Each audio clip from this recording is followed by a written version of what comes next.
নমস্কার, আমি সুপর্ণা বলছি আমার ছাদ বাগান থেকে। আপনাদের সবাইকে শুভেচ্ছা জানিয়ে আজকের ভিডিওটা শুরু করছি। গরমকাল কিন্তু এসেই গেল, আর এখন কিন্তু খুব সুন্দর হাওয়া বইছে। তো যেগুলো ছাদের উপরে মানে পাঁচিলে বা ট্যাঙ্কের উপরে যেগুলো জল ট্যাঙ্কের উপরে যেগুলো রয়েছে সেগুলো একটু নিচে নামিয়ে দিলে ভালো হয়, নাহলে পড়ে গেলে নিচেই পড়ে যাবে, টপটাও ভেঙে যাবে, মাটিগুলো ছড়িয়ে যাবে, নেওয়া যাবে না। তো সেই জন্য আমি গাছগুলো আস্তে আস্তে করে সব নামিয়ে নিচ্ছি। আর এই গাছটা না আমাকে ঠকিয়ে দিল, ফুলই হলো না শীতকালে, পাতাবাহার হিসাবেই গাছটা রয়ে গেল। আর এখনও শীতকালীন তো অনেকগুলো ফুল রয়েছে। আর কিছু বীজ আমি নিয়ে এসছি, এই আলু পেঁয়াজ এগুলো আমি এখন বপন করব। আমি জানি আলু পাবো না, বৈশাখ জ্যৈষ্ঠ পর্যন্ত তো আমি আলু শাক পেঁয়াজ শাক এগুলো পাবো। আর পেঁয়াজ শাক আলু শাক খেতে খুব ভালো লাগে, তো ওই জন্য ওগুলো দেবো, দেখি কোথায় দেওয়া যায়। অলরেডি শীতকালের অনেক সবজি এখনও রয়েছে, আর যেগুলো শেষ হয়ে গেছে এই যে এগুলো আটার প্যাকেট, সয়াবিনের প্যাকেট, এর মধ্যে সবজি শুকনো খোসা দিয়ে, তারপর ছাদে থেকে যেসব গাছ মানে বাড়তি যে এক্সট্রা হচ্ছে সেগুলো দিয়ে মাটি দিয়ে জল দিয়ে একটু কয়েকদিন পরে রেখে দিয়ে কয়েকদিন পরে তারপরে ওখানে ঢ্যাঁড়সের বীজ লাগিয়ে দিয়েছি। কিছু ঢ্যাঁড়সের গাছ বেরিয়ে গেছে, সেগুলো লাগিয়ে দিয়েছি, খুব সুন্দর হয়েছে। আর আবারও লাগিয়ে দিয়েছি।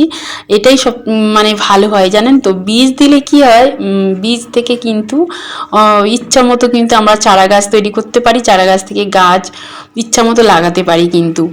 আর বাজার থেকে কিনে আনলে কিন্তু একটা লিমিটের মধ্যে থাকে, নাও বাঁচতে পারে। তো কী হয়, টাকা খরচ। তো বীজ অনেকটাই ঢ্যাঁড়সের দানা রেখেছিলাম ঢ্যাঁড়স গাছ থেকে, তো সেই বীজগুলো এখন আমি কাজে লেগে যাচ্ছে আমার। তো এখন অনেকগুলো রয়েছে, তো দেখা যাক। দিয়েছি মোটামুটি অনেকগুলো, আরও তো দেওয়ার ইচ্ছা আছে। মানে গরমের সবজি একটু বেশি করে চাষ করার ইচ্ছা আছে। গরমকালে যা সবজির দাম বেড়ে যায় না, নিজের ছাদ বাগান থেকে যদি পাই কিন্তু সেটা কিন্তু খুব ভালো হয়। আর এই ফুলগুলো কিন্তু এখনও এত সুন্দর রয়েছে। এই যে যত্ন করছি না, একটু লিকুইড সার এইগুলো দিতে পারছি, সবজি পচা জল এইসবই দিই, দিলে এই গাছগুলো ভালো রয়েছে। আমি মানে আমার ইচ্ছা কিছু চন্দ্রমল্লিকা গাছ ছোট করে রেখে দেবো টবে, দেখি ওগুলো বাঁচানো যায় কি। আর বর্ষাকালে যা বৃষ্টি হয় জানি না, তো ইচ্ছা আছে কিছু রেখে দেবো ওখান থেকেই, আর অন্য আবার চারা গাছ করব। তো দেখি কয়েকটা গাছ আমি রেখে দেওয়ার ইচ্ছা আছে, কি হয় দেখা যাক। আর এই যে গ্রো ব্যাগটা, এটা 8 ইঞ্চি, এর মধ্যেই ভাবছি আলুর বীজগুলো লাগিয়ে দেব। তো আলু পাবো না, আলু শাকটা তো পাবো।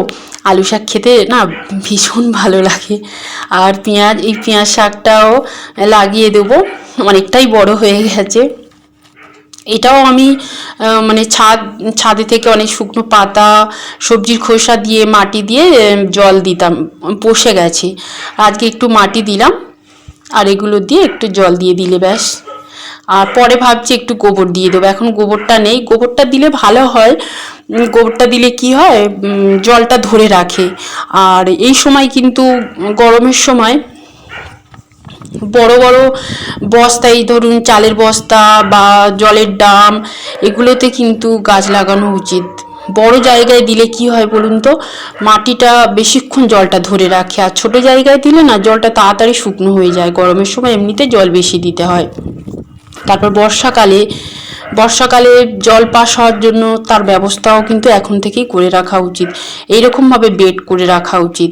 তারপরে বর্ষাকালে যেহেতু আমরা লিকুইড কোনো সার দিতে পারি না, তো সেই জন্য না একটু সবজির খোসা এগুলো শুকনো করে বেশি করে দিলে, তারপর একটু গোবর, একটু কোকোপিট মিশিয়ে দিলে জলটা ধরে রাখবে গরমের সময়। আর ওই যে বর্ষাকালে জল পাস হওয়ার তো ব্যবস্থা করে রাখছি, বর্ষাকালে অসুবিধাও হবে না। আর এর মধ্যেই আমি কিন্তু পেঁয়াজটা দিয়ে দিলাম।